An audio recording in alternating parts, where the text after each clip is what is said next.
In Israel, two ultra-Orthodox Jewish newspapers have digitally manipulated a photograph of Israel's new cabinet, removing two female ministers. One newspaper changed the photo by replacing the two female cabinet members with men. Another newspaper blacked the women out. The ultra-Orthodox newspapers consider it immodest to print images of women. Limor Livrat is Israel's new Minister of Culture and Sport. Sofa Landver is the country's Minister of Immigrant Absorption.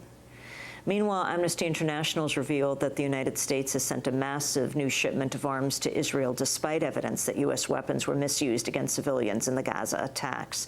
Amnesty said a German cargo ship carrying about 14,000 tons of arms docked in late March at the Israeli port of Ashdod, about 25 miles north of Gaza. The ship left for Israel on December 20th, a week before the start of Israel's attacks on Gaza. In media news, the New York Times is threatening to close the Boston Globe within 30 days unless the Globe's unions agree to $20 million in cuts. The concessions would likely involve pay cuts and ending contributions by the company to employee pension plans. Last month, the New York Times company laid off 100 employees and cut salaries for non-union workers by 5%. The media was permitted Sunday to cover the arrival of a U.S. soldier's coffin at the Pentagon's main mortuary in Delaware for the first time in 18 years. President Barack Obama's relaxed a Pentagon ban on media coverage of returning U.S. war dead, giving grieving families the choice of whether to allow cameras at the solemn arrival ceremony. On Sunday, a flag-draped coffin bearing the remains of Staff Sergeant Philip Myers arrived at Dover Air Force Base. The 30-year-old soldier was killed in Afghanistan on Saturday. The Wall Street Journal reports the Obama administration's planning to abolish limits on family travel and cash remittances between the United States and Cuba. This would allow Cubans living in the United States to travel freely to the island instead of once a year as at present. Obama, however, has rejected calls to lift the embargo. Meanwhile, a group of U.S. lawmakers arrived in Havana Friday. This is Congresswoman Barbara Lay of California. We're here to engage in discussions with regard to U.S.-Cuba relations. Personally, I believe, many believe that it's time to talk to Cuba, and we want to find out what the dialogue should entail, and we'll communicate this very clearly to our government officials upon our return.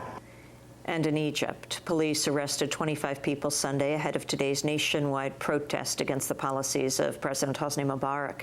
Egyptian dissident Ayman Noor is the leader of the God, or Tomorrow Party, a key organizer of today's protests, which are being held on the first anniversary of an uprising in an industrial town north of Cairo that was brutally repressed by Egyptian security forces. Ayman Noor, who ran against Mubarak in presidential elections in 2005, was arrested soon after the elections and released this February after spending over 3 years in prison.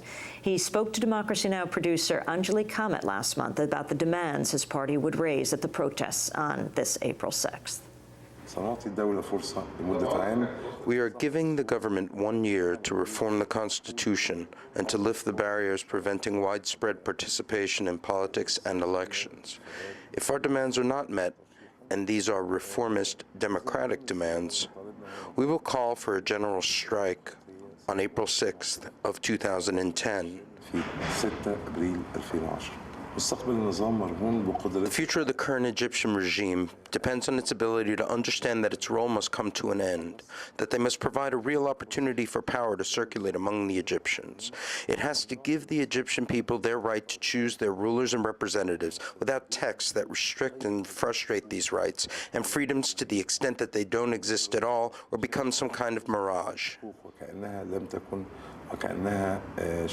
Ayman Noor is the former Egyptian presidential candidate who was just recently released from prison after 3 years. He was speaking with Democracy Now!'s Anjali Kamat.